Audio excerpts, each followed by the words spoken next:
So our apologies for the confusion. So faculty members, if you are not presenting, if you currently have your video on, we are asking that you please turn it off so that our deaf and hard of hearing faculty members can find the sign language interpreters.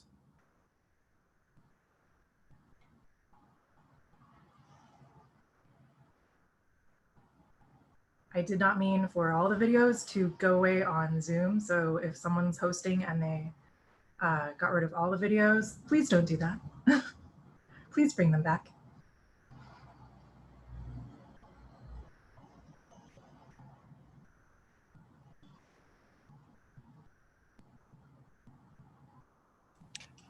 This is the captioner again. I still don't have the privileges assigned. I'm under Captions, CC Tech Center.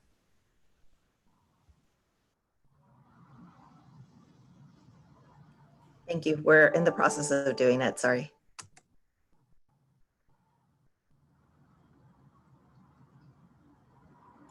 Perfect. Thank you. And thank you for bringing the videos back.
For those of you who've just joined us, we're asking that everyone have their, unless you're a presenter or a sign language interpreter, we're asking that you have your video off so that our deaf and hard of hearing staff and faculty members can find the ASL interpreters. An extra layer of Please have your microphone off as well.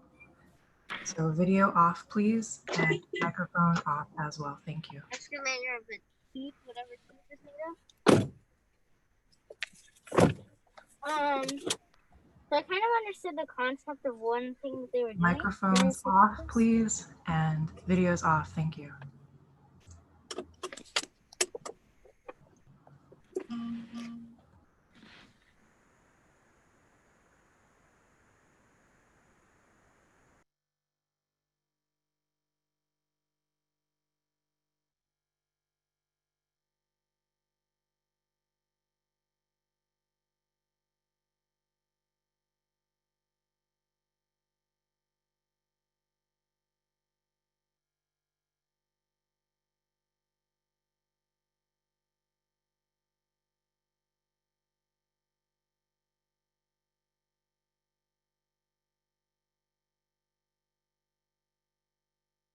No, now you unmuted yourself. Mute yourself.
For those of you who are just joining us, we are asking that unless you are a sign language interpreter, that you have your video off, please, so that our deaf and hard of hearing faculty and staff can find the sign language interpreter in the video stream.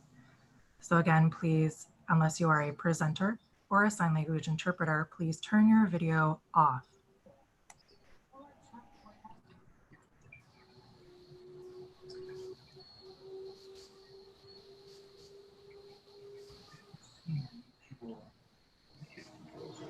Down on the left. And please also keep your microphone off.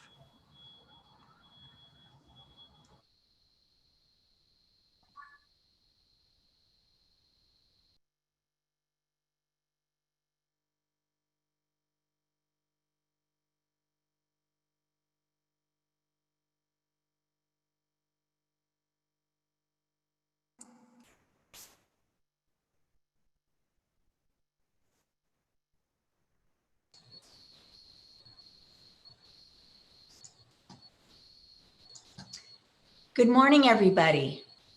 Welcome to El Camino College's Fall 2020 Professional Development Day. I'm pleased to join you today on this virtual platform, our first professional development day where we gather remotely. The theme for our program today is a call to action, which affirms our commitment to take action in order to affect change and address racial and ethnic inequity at El Camino College. To achieve this, we must listen, learn, and be willing to assess our own assumptions as we take responsibility for the success of historically underserved and minoritized student groups.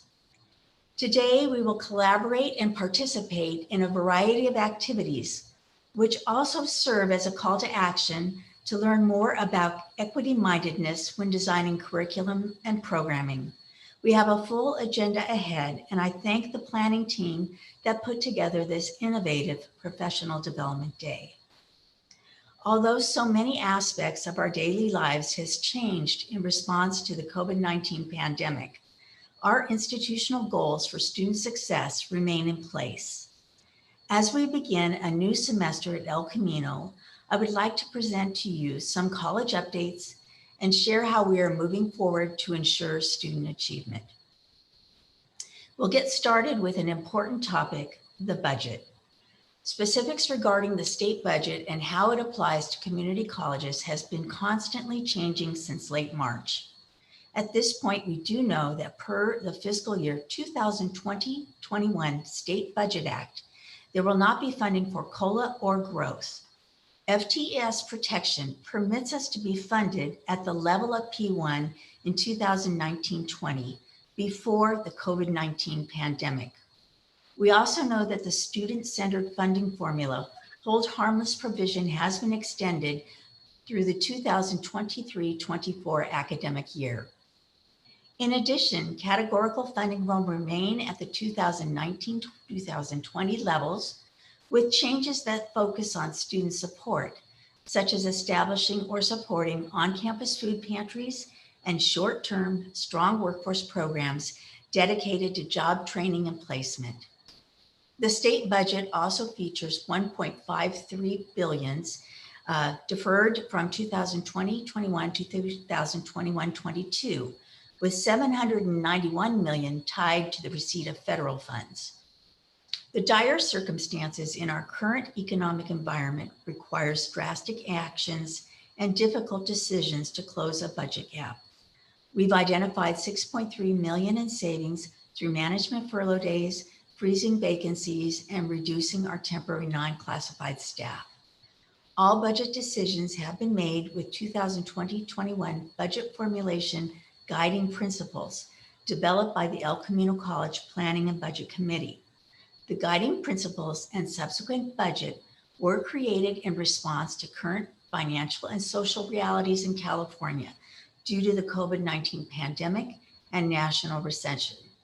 Priorities placed on funding academic programs that lead to degree and/or certificate attainment, job placement, skill enhancement, and gainful employment. Priority has also been placed on programs and services that directly support all elements of the student-centered funding formula and the state chancellor's vision for success directives, along with programs and services that comply with legal mandates as well as health and safety laws. Programs and services that directly promote equity and inclusion, demonstrably close equity gaps, and increase student achievement are also prioritized, along with professional development for all El Camino College employees, aimed at fostering a culture that promotes anti-racism curriculum and co-curricular education. The Planning and Budget Committee met numerous times this summer and has produced a list of recommendations to further reduce expenditures. We will present a final adopted budget to the board on September 8th and will hold a board budget workshop on September 1st. The workshop is open to the public, and I encourage you to join the meeting via Zoom. We know that there will be even more difficult decisions to come, and we thank the Planning and Budget Committee for their work. The pandemic's impact on higher education reaches beyond the budget, and our COVID-19 task force continues preparations to safely reopen the campus when we are permitted to do so. In accordance with guidance from the state of California and the County of Los Angeles, the COVID-19 task force, comprised of administrators, faculty, classified staff, managers, and students, developed a campus reopening safety plan during the summer. The plan includes protocols for cleaning and disinfecting, replenishment of PPE supplies, daily health screenings, and notification protocols. The plan, which balances student success and instructional requirements with student and faculty safety, will be presented to the Board of Trustees on September 8th, 2020. Conducting much of the teaching and learning college business in a virtual format has been a challenge these past few months, and I thank everyone for adjusting so quickly. From connecting with online counselors to accessing health resources and much needed supplies from the Warrior Pantries drive-thru, students are able to reach out to the people and services they have come to rely on at El Camino. In addition, through the COVID-19 block grant, we have ordered 1,500 laptops to support our students this fall. I know all of these efforts were organized within a very short notice and with our students' well-being in mind. Thank you all for your dedication to our students. Many of us have been away from campus for a few months, so now I would like to provide an update on our facilities. Construction continues following safety protocols, which has led to progress on our facilities master plan goals. Our completely new administrative building opened during the summer and houses the boardroom, offices for the vice presidents, human resources, institutional research, the foundation, marketing and communications, and the president's office. The new pool and classroom complex is expected to be completed soon, featuring 2 fully equipped indoor pools for instructional use and athletic competition for our swim, diving, and water polo teams. The project also includes classrooms and the Health Sciences and Athletics Division office. In addition, demolition of the former Student Services Center and the Student Activity Center is now complete, and we plan to break ground this fall on 2 new state-of-the-art academic buildings, the Behavioral and Social Science Building and the Arts Complex. We also expect to begin construction of a new bookstore cafe later this fall. Work in the construction technology area is also planned, with the addition of a covered outdoor instructional space. Other projects in the works include a new restroom and netting, as well as new turf field within the baseball complex. We await state approval regarding the relocation of the Student Activities Center to the Communications Building and construction of a new music building. An upgrade to our central plant is almost complete, which will provide better energy management while significantly reducing central plant operating costs. As we take action on our key priorities this year to increase equitable success for all students, our Guided Pathways program has been identified as a primary vehicle to improve student outcomes and promote equity and economic mobility. Our progress is encouraging. 2 years ago, we focused on establishing meta majors and divisional alignments guided by input from across the campus.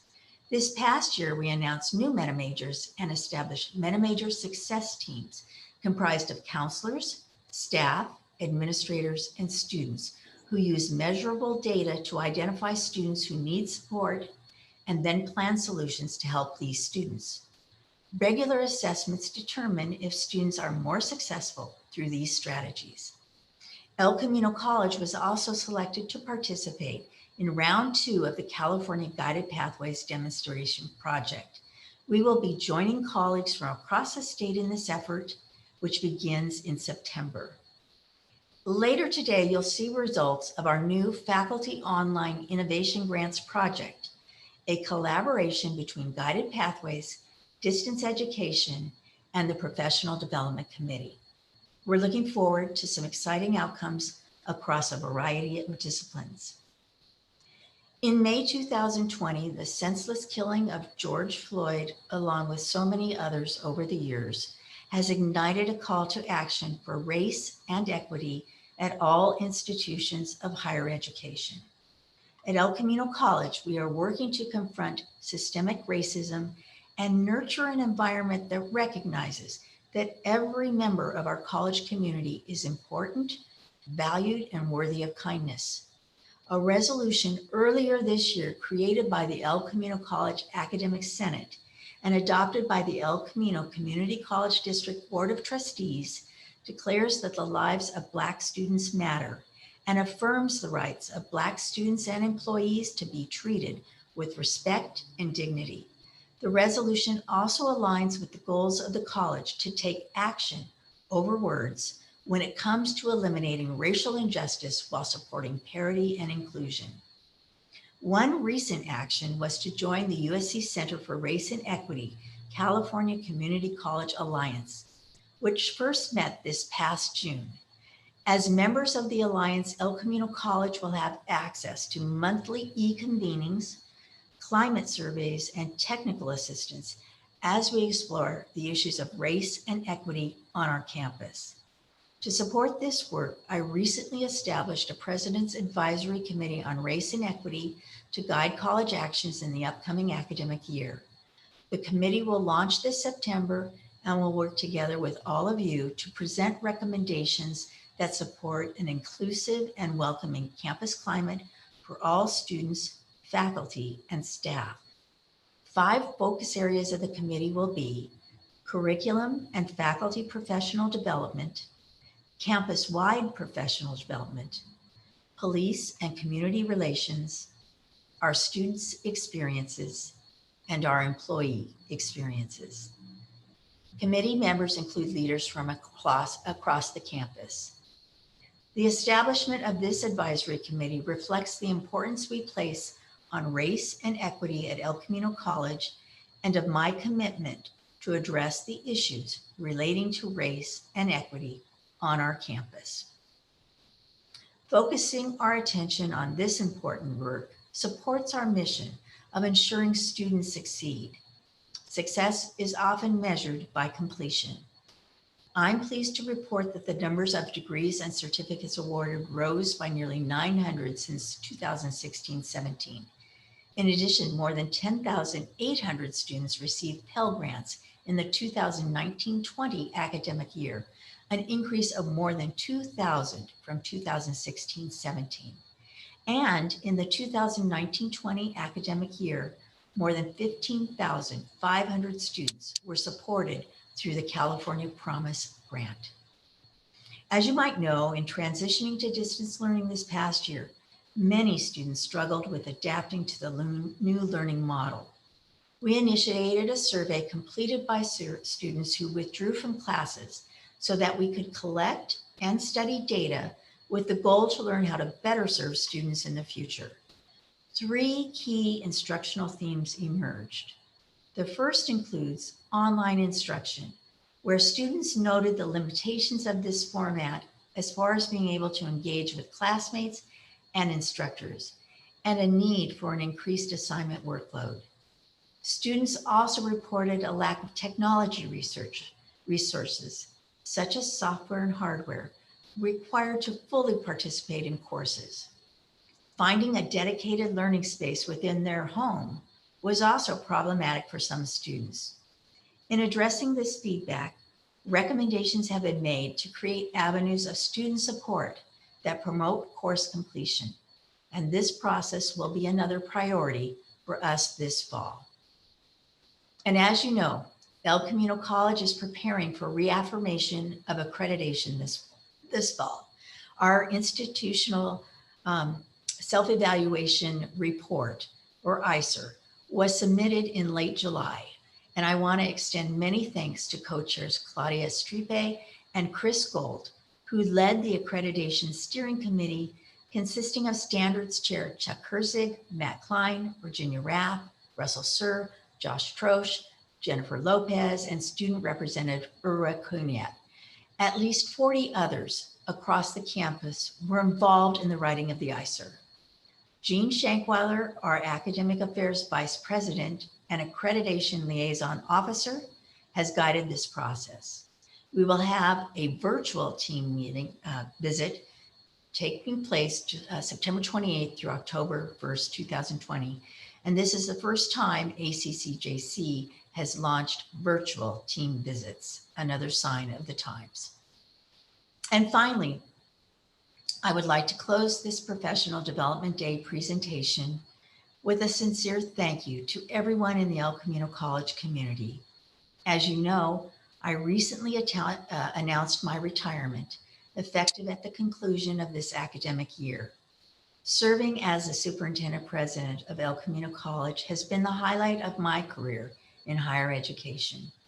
Joining El Camino College's remarkable team of educators and advocates who share a collective focus for our vision of the college and our community has been inspiring, and it illustrates the true power of education. Working together these past 5 years on student-centered initiatives has changed the lives of so many students who have gone on to become successful in their additional academic pursuits, careers, and as dedicated members of their communities. It's been rewarding to see how El Camino College, led by all of you, has met the overwhelming challenges of these unprecedented times with innovative ideas and creative outreach to ensure our students continue to receive the best education possible and the support they need to continue their studies. There will be additional challenges in the year to come, and my commitment to serving you, our students, and our community remains steadfast. And even though we're not able to yet meet in person, I look forward to connecting with you during virtual open office hours during the fall semester. Please visit me and share news about your department, your courses, and your concerns. Information about joining each office hour will be available in advance of the virtual meeting. In the meantime, let's stay strong, follow protocols to stay healthy, and remain united in our efforts to support students and each other. As always, thank you for joining me in our commitment to make El Camino College a place where students learn and succeed. I am forever proud to be a Warrior. And now it's my pleasure to introduce members of the El Camino faculty who will lead a presentation about creating equity-minded instruction in an online environment. Please welcome Jason Suarez, a professor from Behavioral and the Social Sciences Division. He joined the El Camino College faculty in 2001 and holds a master's degree in history from UC Santa Barbara. I would also like to introduce Melissa Fujiwara, another professor in the Behavioral and Social Sciences Division. She came to El Camino in 2015 and holds a doctorate in sociology from USC. And finally, please welcome Counselor Janice Ponishikawa, who holds a master's degree in education counseling from CSU Dominguez Hills and has been a part of the El Camino College community since 2010. Please welcome Jason, Melissa, and Janice. Thank you very much for the introduction, Dr. Maloney. On Monday, Professional Development emailed a pre-PD survey about equity as part of the call to action. First and foremost, Professional Development would like to thank you for responding to the survey. In order for a call to action to become a reality, it is important that all of us who make up the ECC community begin with a common understanding of equity-related terminology. For this reason, the first question of the survey asked, what is equity?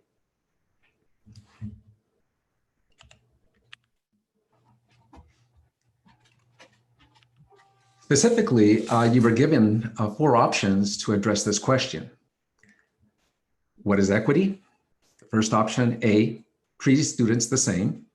B, creating pathways to achieve parity in educational outcomes. C, ignoring differences between students. D, all of these options define equity.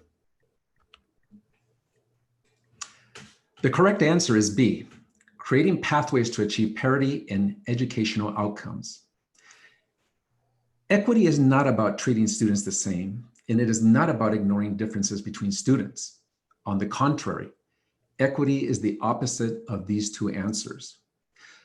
To help frame why answer B is correct, let us analyze together and summarize 3 quotes.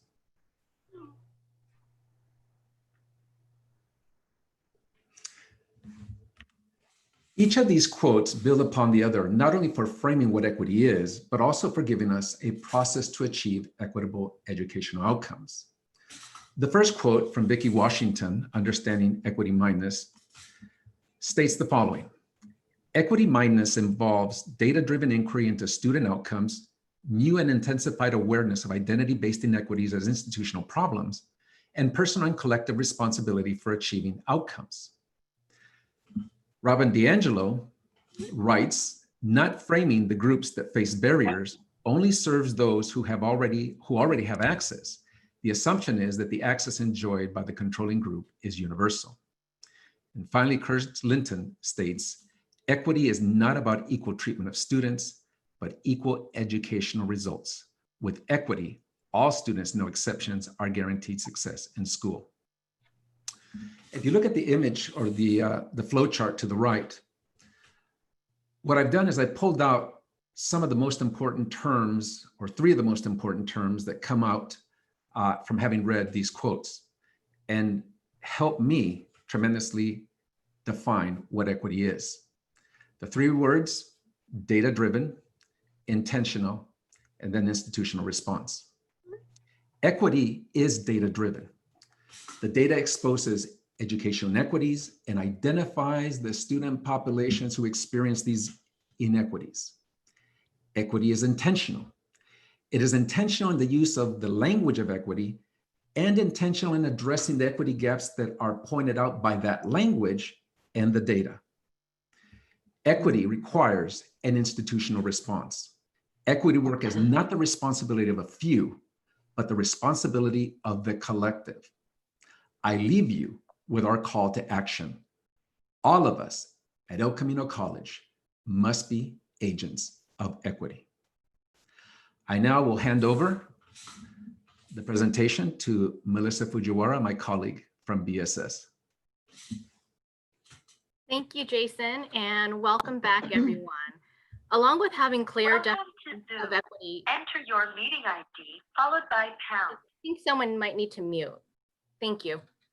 Along with having clear definitions of equity, it is also helpful to revisit other terms we often use when discussing student success. For example, we often refer to equity gaps, but what is an equity gap? So many of you responded to the poll question, what is an educational equity gap? The answer options were A, unequal opportunities in the classroom, B, gaps in students' knowledge, or C, disparity in educational attainment and outcome. In the next slide, we'll see the results. So here are your results. Some responded that educational equity gaps refer to gaps in students' knowledge or unequal opportunities in the classroom, which is understandable because both can contribute to student outcomes. But the answer is actually C, educational equity gaps refer to disparity in educational attainment and outcome, and about 80% of you selected this option. So you were asked to respond to the statement on the next slide, which stated there are equity gaps at El Camino College, and you were given a variety of options, either agree or disagree with to varying degrees. So on the next slide, we'll see how you all responded. Okay, so here's the responses. While some responded that we do not have equity gaps at El Camino College, and some indicated that they neither agree or disagree, the majority do agree that El Camino College has equity gaps. And so if we can take a look at the next slide, we'll see a table that shows us that there are indeed educational equity gaps at El Camino College. This table shows student success rates by race, ethnicity, and gender for fall 2019. This data was taken from the dashboard on Institutional Research's website. So if anyone's interested and wants to dig around and explore a little bit more, it's actually on our website, IR's website. So if you look to the bottom row, you see an El Camino College goal of 74%, which means that we want students to pass 70% of courses attempted. Now, if you look up at the numbers, you can see the actual success rates for different student groups on our campus. This table shows us, for example, that Pacific Islander students in fall 2019 passed 53.5% of their classes, which means there was a success gap of 20.5% from the institutional goal. Moving down, we see that Native American, Alaskan Native students passed 60% of their classes with a 14% gap. African American students passed 60.9% of their fall 2019 classes with a 13.1% success gap. And Latino students passed 66.6% of their classes with a 7.4% success gap. And again, the gap is from that institutional goal. And in the green, you can see that Asian American and white students pass their classes at a rate beyond the set institutional goal, which is a positive gap away from that institutional goal.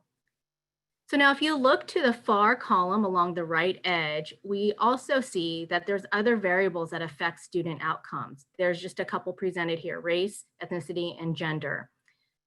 So we can see from this table that the data shows there's some differences in success rates by gender as well.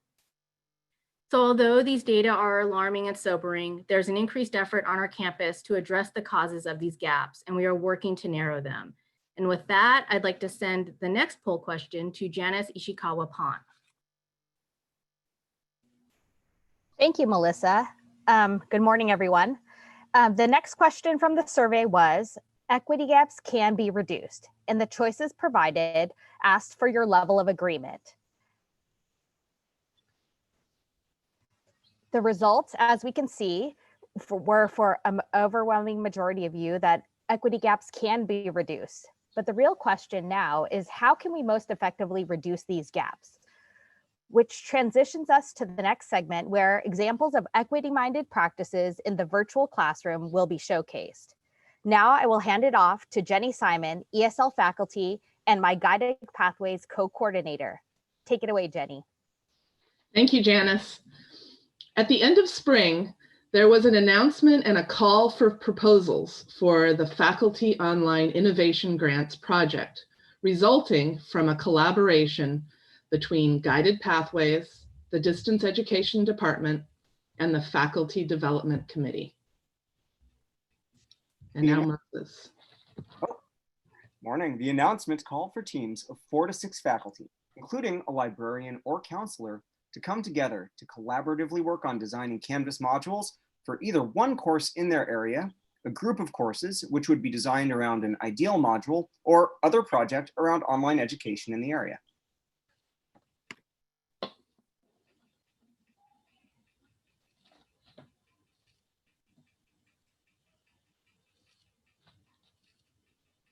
Stacy?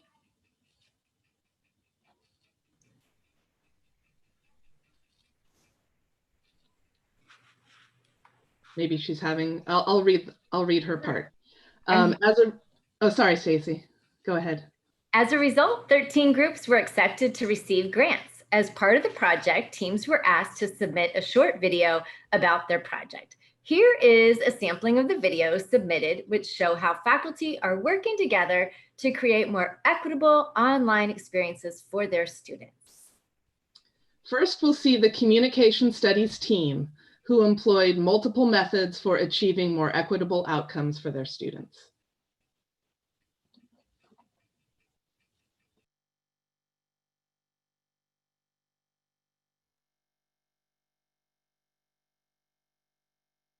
My name is Susan Polnish, and I'm part of the Communication Studies team. Our group includes Chris Wells, Casey Jones, Lily Johnson, Kari Storla, Chantel Solomon, and Julie Matos.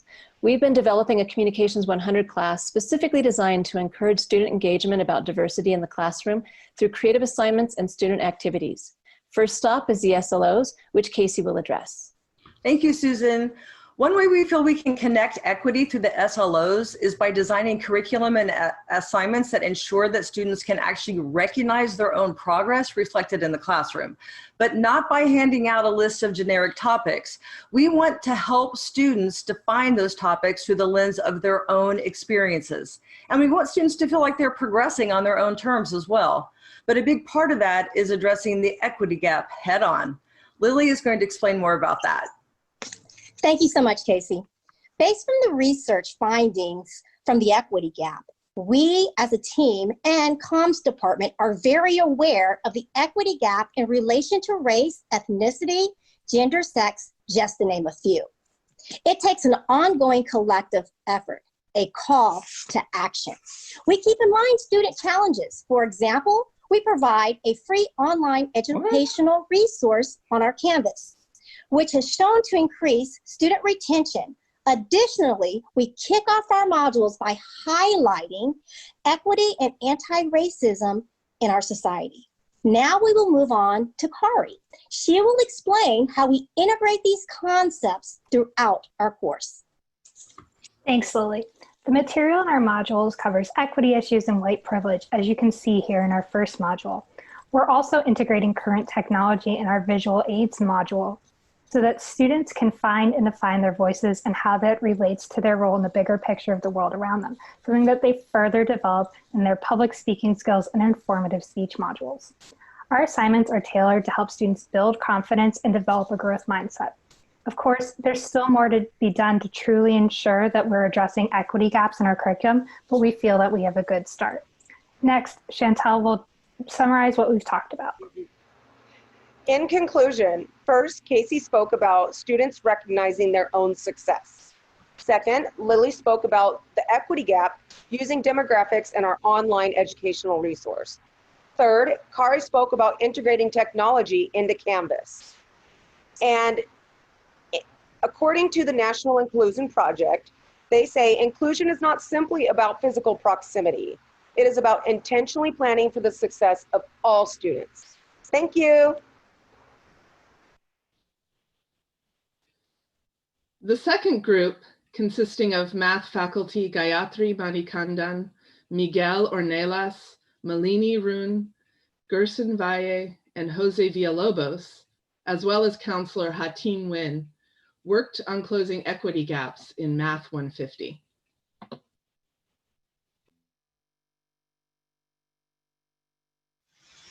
Why Math 150? According to AB 705's law that required California community colleges to maximize the probability that student will enter and complete transfer level coursework in English and math within 1 year time frame. If you look at the table, we have, since the AB 75 became in effect, you see the increase of courses that we have offered. If you look at the summer of 19, fall 19, and then also the 2020, there's lots of increase in Math 150.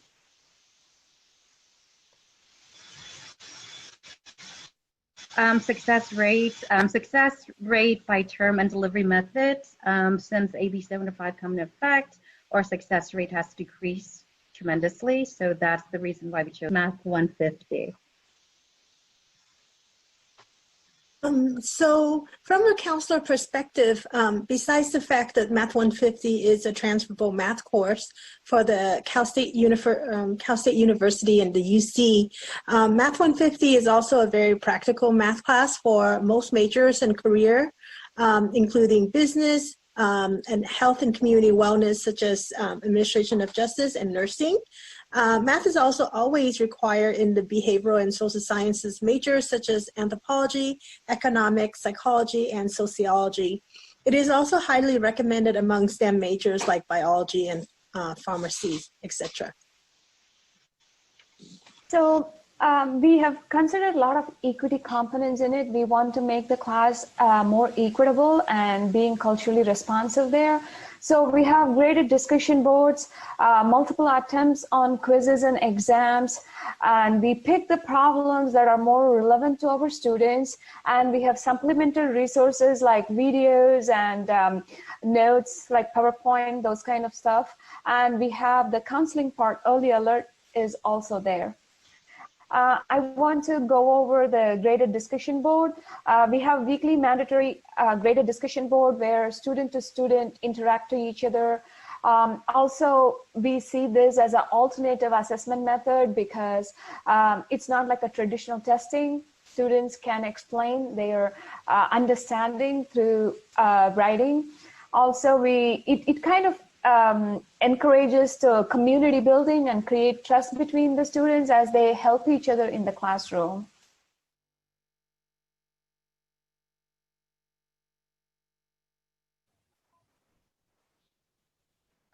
Here are two more teams who emphasize student engagement, developing an identity, and building community in their courses. Hi, and welcome to our English 1C Online Innovation Grant Project. My name is Stephanie Burnham, and I'll be walking you through our presentation. Our objective for this project was to create a fully asynchronous, online, zero-cost textbook English 1C course, specifically looking at the gap between English 1A, 1AS, and English 1C. The problem as we see it are some students from English 1A are underprepared for the more complex reading and writing assignments demanded of them in English 1C. We see this equity gap in the success and completion rates of the face-to-face classes versus the 1C online course. Our solution for this is to create a comprehensive online course that incorporates the best online teaching practices, including developing learning communities, individualized learning opportunities, soliciting frequent feedback, and scaffolding of assignments. Within each module, we've developed facilitating of small groups of students working together. We've scaffolded the formative and summative assessments so that each unit reflects the unit previous and builds off of one another. We've also looked at individualized learning opportunities, providing refresher modules and also optional advanced reading opportunities, and getting frequent feedback from students in the form of metacognition journals at the end of each unit and reflecting on their learning. Each module was built using a scaffolded framework, going from lower to higher order thinking sequence. Our module 0 is an optional unit designed for students to review their reading and writing skills, which they may have acquired in previous English courses. Our librarian created pages on current research methods that are used throughout the course, providing just-in-time information access, and a separate module to prevent plagiarism that addresses the student holistically. Each module was developed with group assignments with built-in and summative assessments as well. The modules work progressively through the course, building off of one another, and designed around a loose theme of advocacy. We were inspired by our English 1A Innovation Grant Project colleagues, where they were creating educational narratives, so we chose a theme of advocacy as a logical continuation that supports students' confidence and engagement.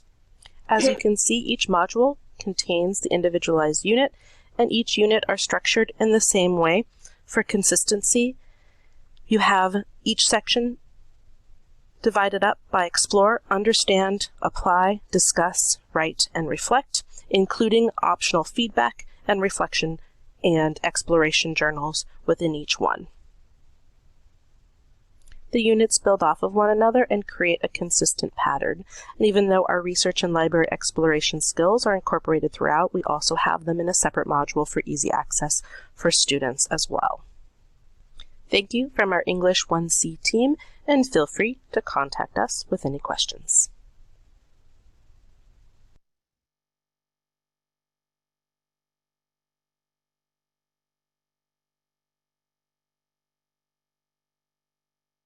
Are there any strengths in the online instructional environment when it comes to equity-minded instruction? How can we leverage these strengths to create successful outcomes for students? Course content is presented in a variety of modalities, including written and visual form, video demonstrations, and online critiques. The ability to return to these modalities for students to re-review offers a wide range of educational approaches that expand access to information and can contribute to more student success. While critiques are quite challenging in an online environment, one advantage to asynchronous online critiques is that some students who weren't as outgoing during in-person critiques find it easier to add their voice and perspective to the conversation when it happens online, creating a balanced platform for all voices to be heard. The library provides additional support to students via virtual reference, as well as access to various resources such as textbooks, databases, and image repository sites for needed art content. Showing examples of drawings that demonstrate key concepts relative to class assignments helps students with comprehension, in addition to providing inspiration. Presenting master and student drawings that include works from a diverse group of people mirrors our student demographics, placing each student somewhere in the narrative of the class and in the history of art. This diversity strengthens gender, ethnic, cultural, and personal identity, and shows each student they can be confident and fearless to use drawing to express their unique voice.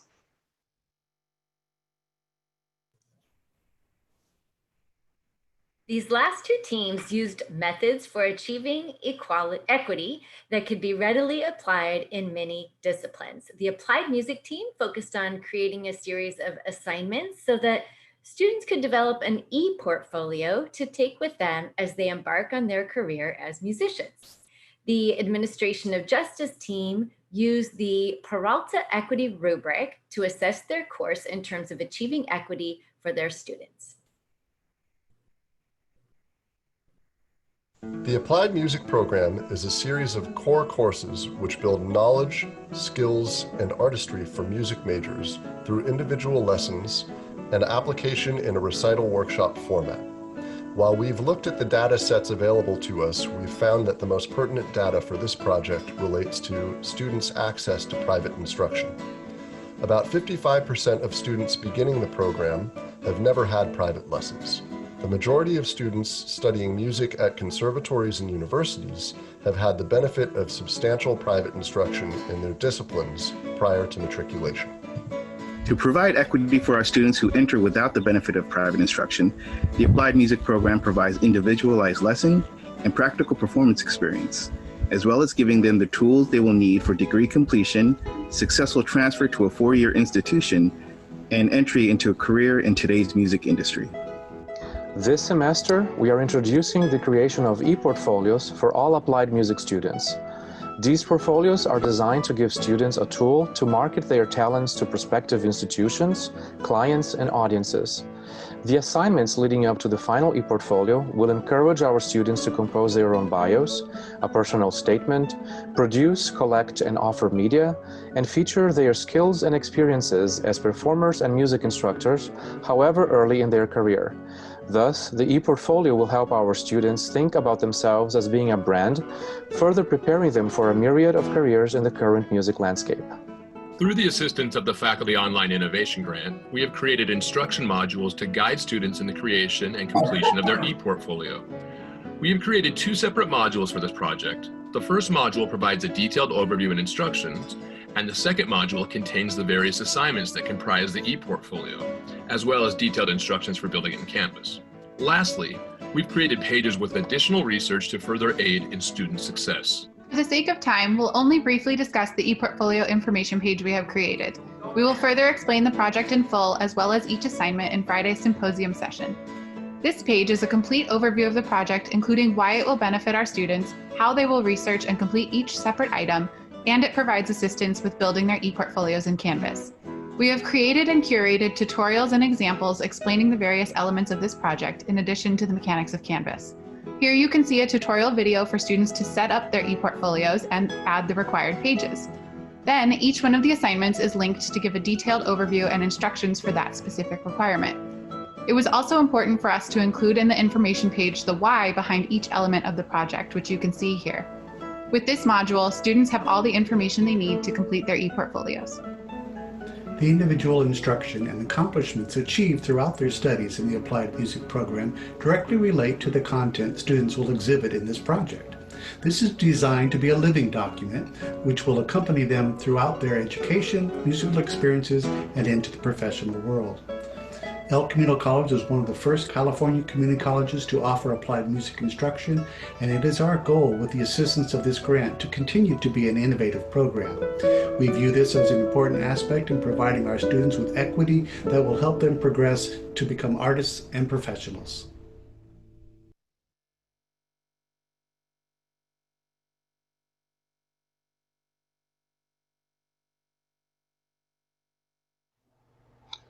Greetings. This is the Administration of Justice Group's presentation. The team included our Career Education Counseling, Van Nguyen, and Victoria Martinez-Wetzel, our Administration of Justice faculty team, Anthony Ryan, Dr. Don Mason, Oscar Serrano, and myself, Dr. Mark Fields. The Peralta Equity Rubric is a rubric designed by faculty members in the California community based on research, and it talks about levels of the different ways we can add equity into our classes, and it's designed to be used directly with the online education's course design rubric. So the equity rubric has several categories. I'm only going to go over a few for this presentation. One of them is diversity and inclusion, and the way the boxes align, like most rubrics, are you have your substandard, your meets, and your exceed standards. So throughout the course you want to have learning activities that demonstrate that diverse ideas and perspectives are valued in the course, and students are challenged to analyze how diversity fosters learning. One of those ways is project-based learning, and I'll let Professor Ryan talk about that. Throughout the course, we utilize project-based learning that allows students to incorporate current events with personal experiences and classroom content to conceptualize the concepts in a meaningful way. The Peralta Equity Rubric encourages this type of personalized assignment that focuses on the diversity and inclusion of the students in the course and allows for students to see events from different perspectives when shared with classmates. Another part of the rubric is images and representations, and you want to have your images reflect. Another part of the rubric, E7, is content meaning.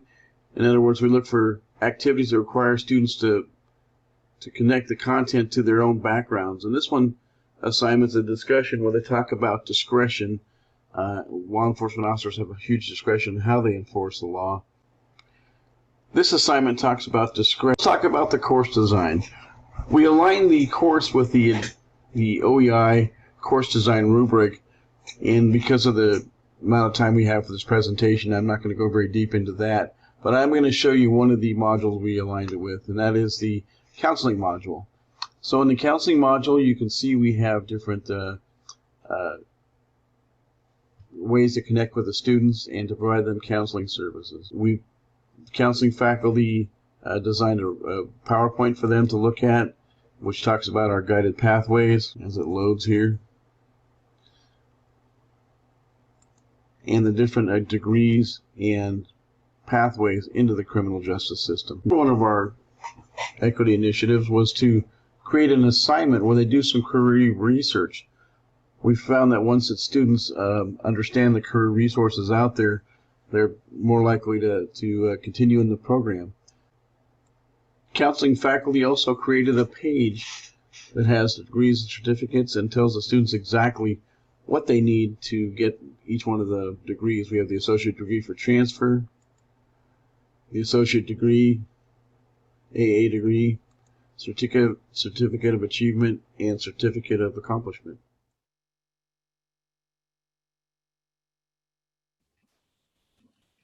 We would like to invite you to tomorrow's Faculty Online Innovation Grant Symposium to hear more about these projects as well as others included in the grant.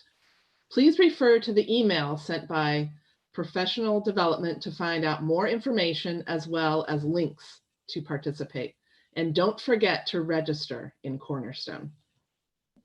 You can also find out more information about each project by visiting the Faculty Online Innovation Grant page on the ECC Guided Pathways website.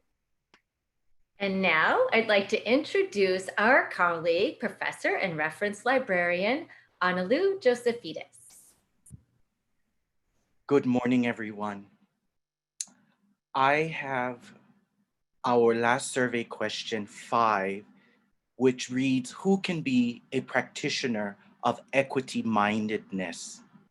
As you see, we have a list of possible answers: A, faculty; B, staff, C, administrators, or D, all of us can be practitioners of equity-mindedness. So let's see what the results were. As you can see, some have chosen faculty, but the majority have answered the question correctly. Who can be a practitioner of equity-mindedness? All of us can be practitioners of equity-mindedness. Now, we're going to transition to a video intended to show various ways in which our colleagues from across the campus practices equity-mindedness.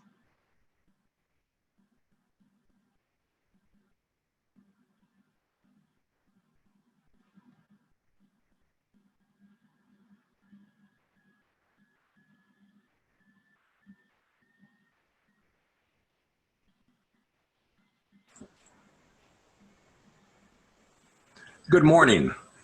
As your chief of police at El Camino College, I practice equity-mindedness by critically analyzing our campus police policies, procedures, and practices with regard to racial equity. It is extremely important that we provide sincere, compassionate, and understanding services to our campus community so that we can all work together towards achieving student retention, persistence, and ultimately student success. Thank you.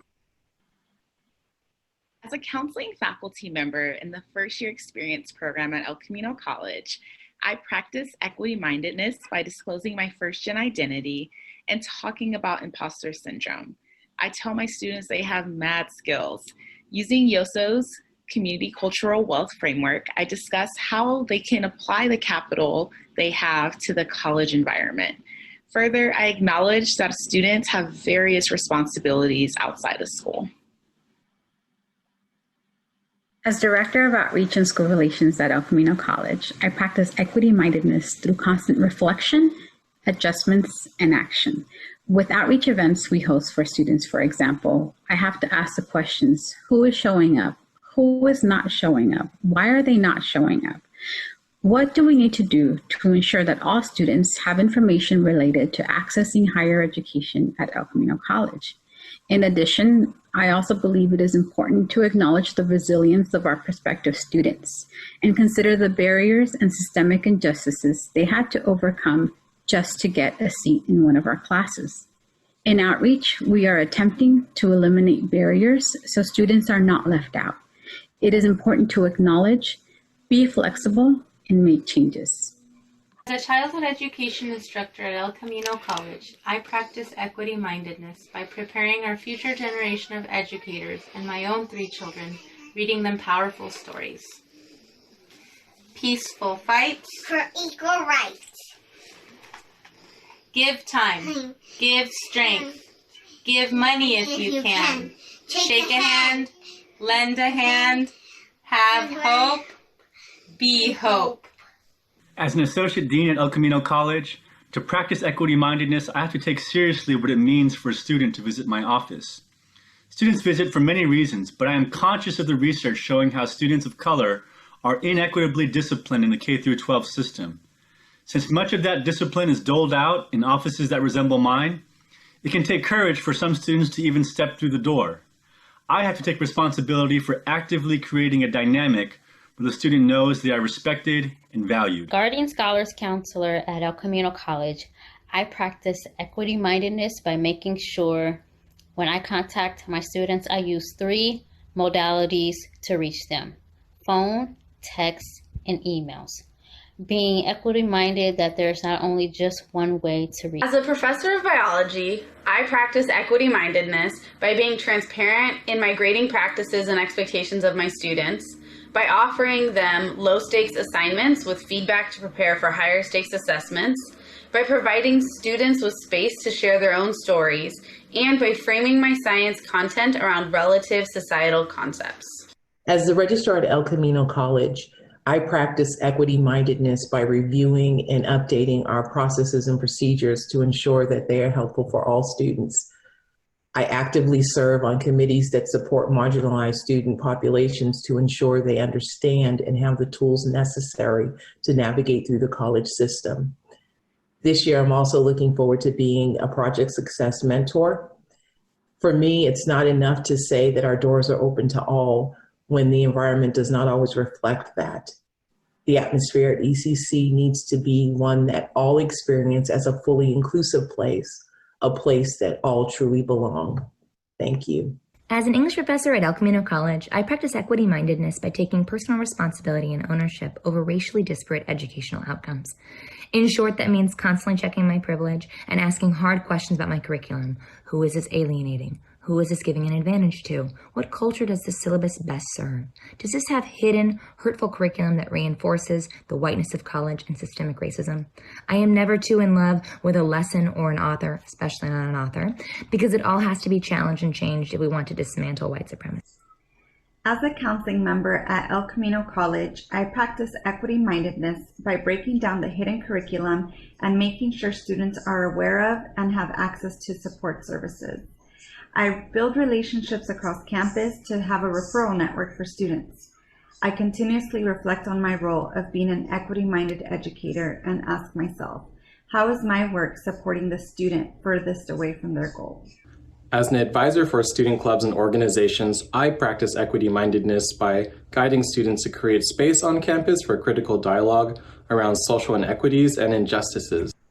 As a longtime practitioner in the field of human resources and a very grateful member of this institution we call El Camino College, I practice equity-mindedness in my role by questioning and sometimes challenging long-standing institutional practices, really to raise our collective consciousness in the hopes of improving our decision-making practices. But also by mobilizing and supporting equity-minded practices and learning opportunities, so that as our campus community, we move forward with the understanding that we live and breathe in a racialized space, and we come to work with our historical legacies that really inform our behaviors and our way of thinking. For EOP&S at El Camino College, I practice equity-mindedness by understanding the limitations of personal responsibility. Responsibility is really important, but when you solely focus on a student's responsibility, I think you are essentially ignoring history and the fact that we're all part of an unjust system that operates on us differently based on our skin color and our other social identities. So when a student is struggling, I not only think about what the student can do, but what I can do or what the college can do to counteract the effects of this unjust system. And I think that is our responsibility. As Director of EOPS Care, CalWORKs, and Guardian Scholars at El Camino College, I practice equity-mindedness by learning and bringing awareness to the systemic nature of racial inequities for historically underserved and marginalized students. I'm committed to sharing our student voices. In my position of service, I review data, engage in courageous conversations, and act to address practices and policies that perpetuate inequities. I remain hopeful in our ability to bring about systemic change because I'm inspired by the potential and resilient spirit of the students we serve. As an English professor here at El Camino College, I practice equity-mindedness by decolonizing my syllabus, decolonizing my curriculum, but most importantly, decolonizing myself. I always strive to look inward and never be fooled that I am free of racialized assumptions or biases. Equity-mindedness is a day in, day out lived practice. I always strive to give students the tools to identify, challenge, and then deconstruct all systems of racial inequality. You can too. Now that we have a common understanding, now that we have a common understanding of equity and can see where the gaps exist, I encourage all of us to reflect on factors that may contribute to equity gaps. I leave you with this open-ended reflection question: what factors may contribute to equity gaps for students at El Camino College? We'll take this open-ended question back to our division meetings where we will have a more robust conversation. as well as going forward in this during this fall semester. I would like to now welcome Dr. Shankweiler. Thank you. Good morning. It's my privilege to get to do some celebrations this morning on our Fall Flex Day. First off, we want to welcome the new faculty to El Camino College. As you know, we didn't hire quite so many faculty members this year, and I really missed the opportunity to introduce them in person. But we do have some slides to show you their face, so you can say hi if you get a chance to see them. And we did then also, in the spirit of the theme today for Call to Action, ask all of our faculty members to respond to this question as part of their introduction. What does it mean to be a practitioner of equity-mindedness? First, we have Jawan Amin. She teaches in the Earth Science Division, that's geology and oceanography. And Jawan was a part-time instructor here at El Camino College prior to being hired full-time. Jawan's answer to the question is, being a practitioner of equity-mindedness means to me to be someone who focuses on students' individuality. El Camino College has a diverse student population who all have different needs. Our students differ culturally, ethnically, and socioeconomically. As a practitioner of equity-mindedness, I become aware of those students who are academically disadvantaged so that I can positively influence them and help them succeed. It's imperative to get to know your students at a personal level so that curriculum and instruction are designed for each individual student to ensure their academic success. Equality is giving the same shoe size to everyone, but it will only fit a few. Equity is giving the correct shoe size to each individual. In order to implement equitable services, we need to consider those individual student needs and then provide resources and support to meet them. For example, I had a student who told me they could not complete the homework because they could not afford the textbook. I then let the student borrow my extra textbook for the remaining of the semester. Another example, I had a student enrolled in my class who was not fluent in English, and I provided extra time during office hours to explain course materials slowly with patience. Focusing on equitable service of our students is providing compassion and empathy to our diverse student populations. This way, all students can thrive in college and in their personal lives. I am grateful to have the opportunity to connect with my students and become aware of their personal journey so that I can be a positive influence. Welcome to Jawan Amin in the Natural Science Division. Coda Cole. Coda is in the computer information systems. He's going to be teaching cloud and cybersecurity. And he also was an adjunct instructor here before being hired as full-time. Coda says, as a practitioner of equity-mindedness in IT, it is my goal to learn about the diversity and demographics of the student body in order to adapt and make modifications that will support and equip all students with effective technological tools, humanity's most powerful tool. My duties as the facilitator of content is to teach culturally responsive lessons to engage students, ensuring that they make powerful, relevant connections with the content and each other. Every human offers unique characteristics, backgrounds, and talents that can collectively overcome all challenges. My vision is to lead and teach with the intent that all students will embark on successful careers and be contributors in the global workforce. So welcome Coda Cole to the Business Division. Next, we have Catherine Marsh. Catherine started in spring 2020 as the Mathematics Division as the Math Study Center Coordinator and Math 100 Coordinator. Catherine says, being a practitioner of equity-mindedness, somebody needs to mute, please. Being a practitioner of equity-mindedness to me means always searching for ways to increase access to services our students need. We have so many great resources available to our students at El Camino College, but not every student knows how to go out and seek them. Some students come to you, others we must reach out to give them the helping hand they need. That to me is equity-mindedness. So welcome Catherine to the Mathematical Sciences Division in El Camino College. And last but not least, in the Counseling Division, specifically in the Veterans Resource Center, we have Tony Zapata. And Tony says, a practitioner of equity-mindedness serving in higher education recognizes the varying demographics of the populations they serve. This means knowing of the barriers that have historically and currently impeded progress, success, and achievement in our varying and unique populations. Actively and intentionally recognizing equity gaps affecting our students adversely and trying to create practices that counteract those gaps is key to being a practitioner of equity mindedness.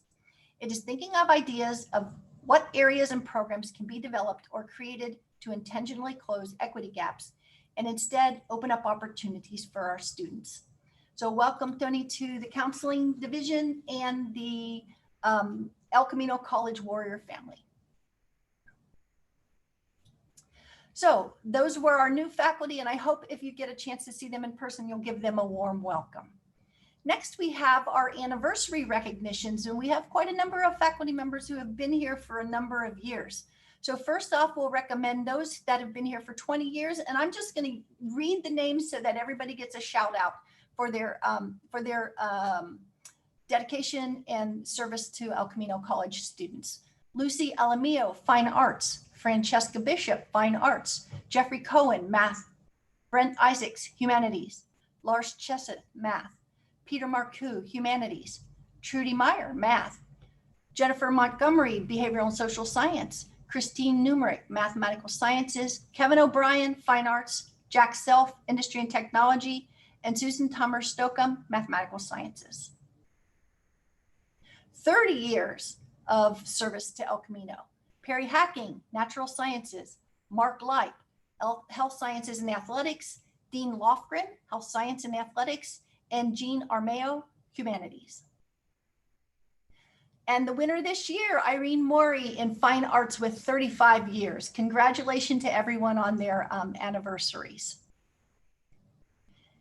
And our newest tradition is recognizing those faculty members that have received tenure this year. So our list is quite long.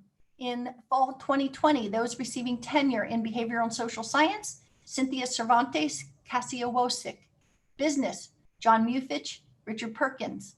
Fine Arts, Kevin Blickfeld. Health Science and Athletics, Tim Goff. Humanities, Maria Barrio de Mendoza, Christopher Glover. Industry and Technology, Robert Diaz and Dylan Meek. Library and Learning Resources, Analu Josephidis and Gary Medina.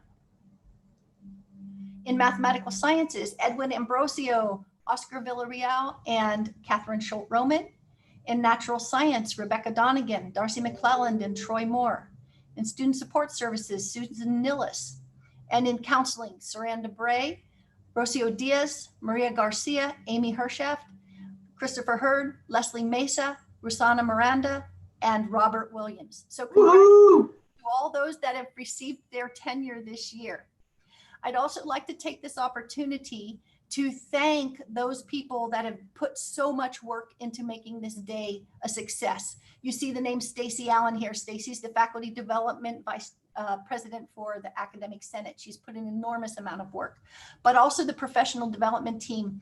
Without them, we couldn't get this done. That's Maria Smith, Tuan Hua, and Alana Azosas. They all deserve our thanks and congratulations for a great performance or a great session today. So thank you so much. And now Stacy will give us some announcements as we finish off the rest of the day. Thank you, Jean. And I want to echo that thank you too. And so many people were a part of this production today. So thank you to all of you and your hard work. So we have come to the last segment of our first ever virtual PD Day general session. May not have been as glitzy as the DNC, but we put together a program that we're proud of. Before we head to our division meetings, I would like to make a couple of announcements. As Dr. Maloney mentioned, our theme today, a call to action, is one we do not take lightly. This call to action to expose and address racial and ethnic inequities extends beyond today and will guide our actions throughout the coming year. We will hit the ground running with several equity-related professional development opportunities. So I just want to go over a few of those with you. As Jenny Simon mentioned earlier, we will host a symposium tomorrow for the Faculty Online Innovation Projects. 10 of the 13 teams who participated in the grant project will facilitate a webinar featuring the Canvas modules they created, which are intended to improve the online experience for our students and close equity gaps. The symposium will include 3 sessions beginning at 9 a.m. And for more information about the various webinars, please see the Professional Development Day program that was emailed to you.